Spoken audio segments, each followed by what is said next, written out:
Street. Mr Speaker, it gives me great pleasure to rise and speak to this bill, and I congratulate my colleague Grant Robertson for bringing it to the floor of the House once again through a member's provision.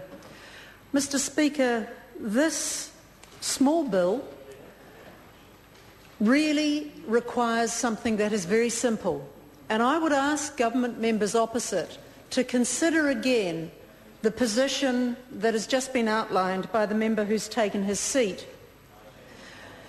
The work is not yet done on ethical investment.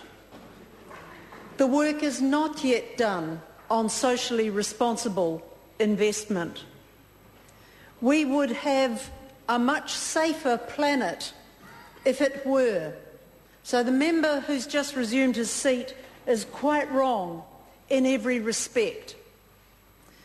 Here is an opportunity for the 5 Crown financial institutions, the ones that Parliament and Government can have some influence over, to make sure that their investments align not only with ethical standards, which might include proper business methods, proper consideration of natural resources, the non-exploitation of labour, the prohibition on slave labour or forced labour, and that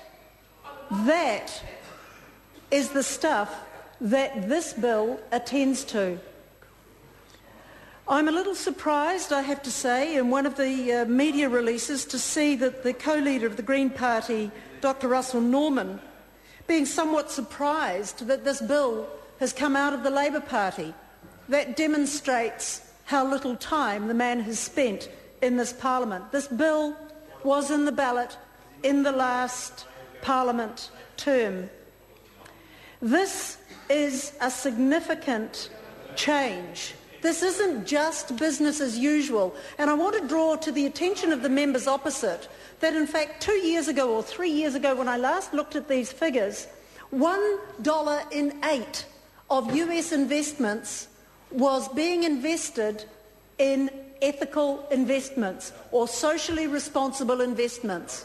Mr Speaker, we are now in the era when fishing companies like Sea Lords and Nelson changes its practices because its customers like Waitrose will not take its hoki because it's damaging the seabed.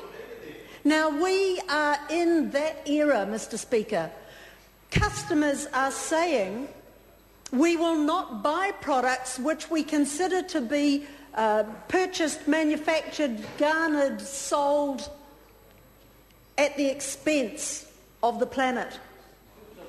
Now, if the customer base has that mentality around it, and 1/8 of US investment money was going into ethical investments a few years ago, then it's only a short step from there, Mr Speaker, for a government that has the courage, and in this case a Parliament that has the numbers and the courage, to ensure that Crown institutions which invest money on behalf of the New Zealand taxpayer do it in ways that do not bring New Zealand into disrepute.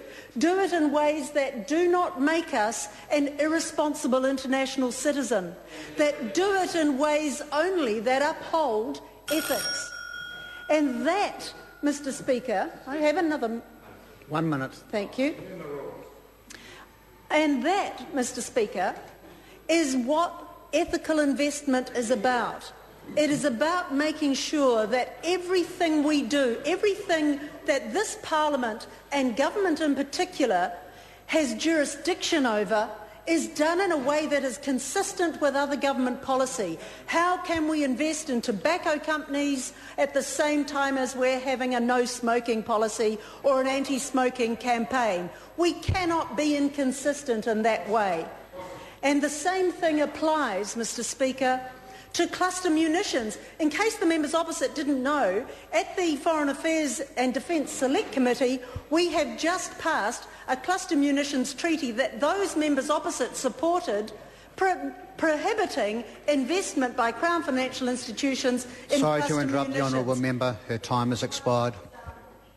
I call Craig Foss. Mr. Speaker, genuine apology. I didn't